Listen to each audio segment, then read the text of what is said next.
What is your view on psychological egoism? If we're all ultimately acting out of self-interest, then does altruism have any merit? I don't think the question's well posed.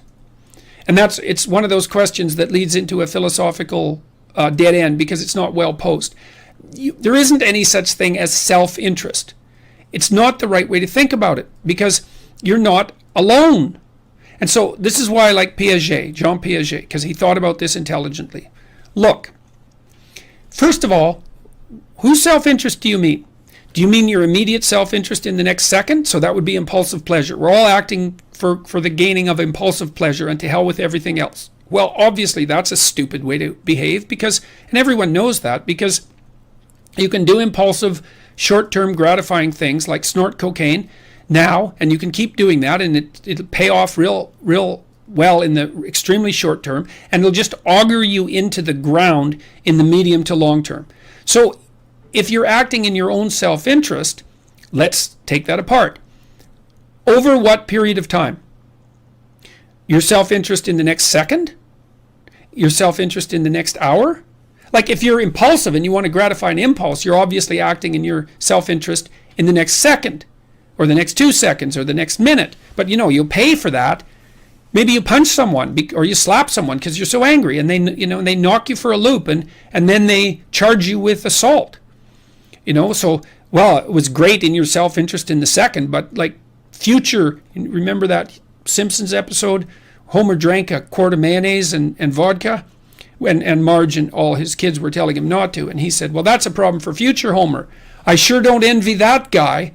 It's like, which is one of the best Simpsons lines ever, I think. And well, that's it exactly. It's like, well, there isn't just you. There's now you, and there's tonight you, and there's tomorrow morning you. That's the one that'll have the hangover, by the way. And there's next week you, and next month you, and next year you, and old you. And so if you're going to act in your self-interest, you have to take that collective of yous across time into account when you make your decision.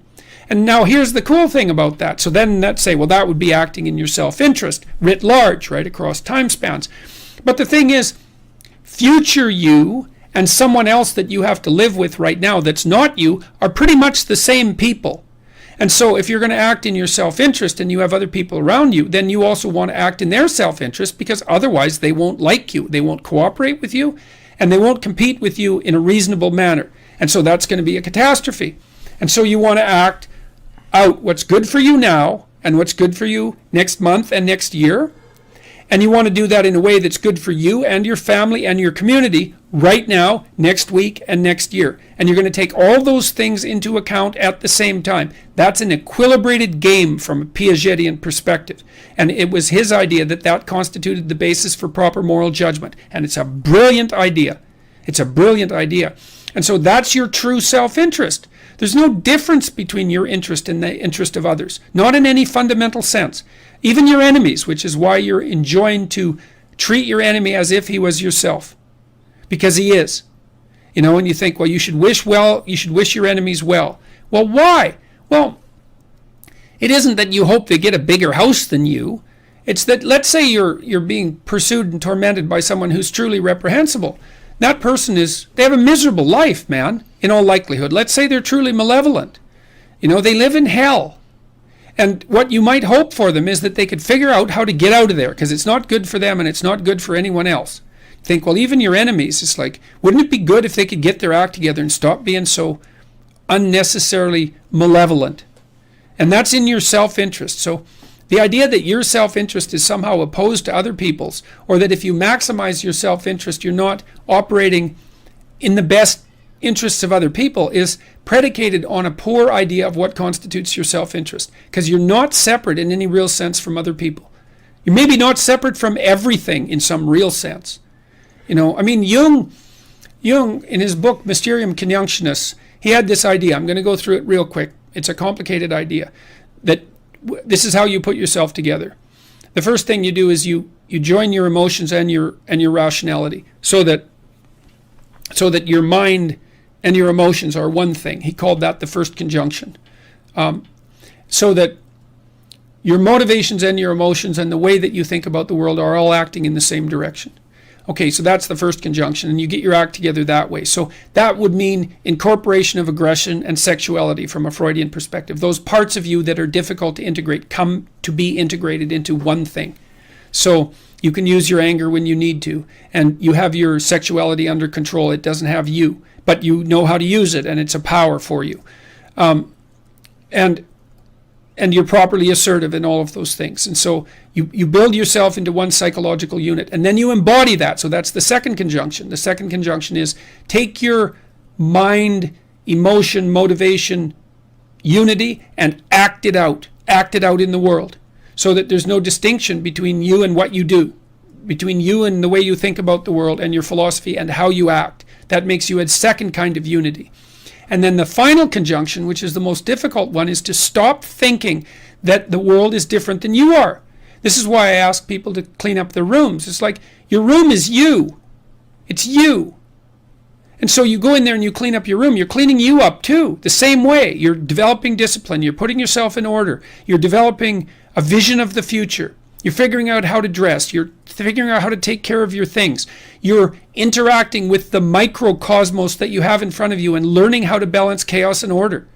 There's no difference between you and what's around you. And that's a very difficult thing to understand. And so you want to act in a way that's good for you, but good for everything else at the same time. And that's a high moral virtue. And that's, so that's the right way of thinking about the relationship between psychological egoism and altruism. It's like as you move towards a broader conceptualization of things, you start to understand that there is no selfish self-interest. It isn't how life works. Like if you're married to someone, for example, and you're stuck with them for the next 50 years, it's like you can't win an argument with them. You can make peace because they're you, man. They're you. They're a huge part of your experience. You have to treat that person as if they are you. And that it isn't like, well, I'm going to treat you well because you're me. It's because people don't treat themselves very well often. It's way more complicated than that. You don't want to defeat your wife, man, because then you live with a defeated wife. And if you think she isn't going to take revenge on you, then you're not very bright. So you want to listen to what she has to say, and you want to listen to her problems, and you want to help her solve them because she's you.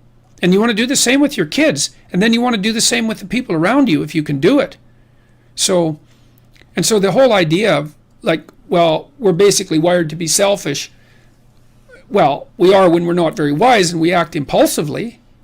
But as your view of the world broadens, you start to understand that this is why in the Buddhist philosophy, Buddha attained nirvana. So that meant he could stay in union with the gods, so to speak. He attained the highest form of subjective experience, which might be something like total immersion in bliss and meaning. But he rejected it because he went back into the world to help other people attain nirvana, or at least to move towards it, because he realized that there was no individual redemption without the redemption of all.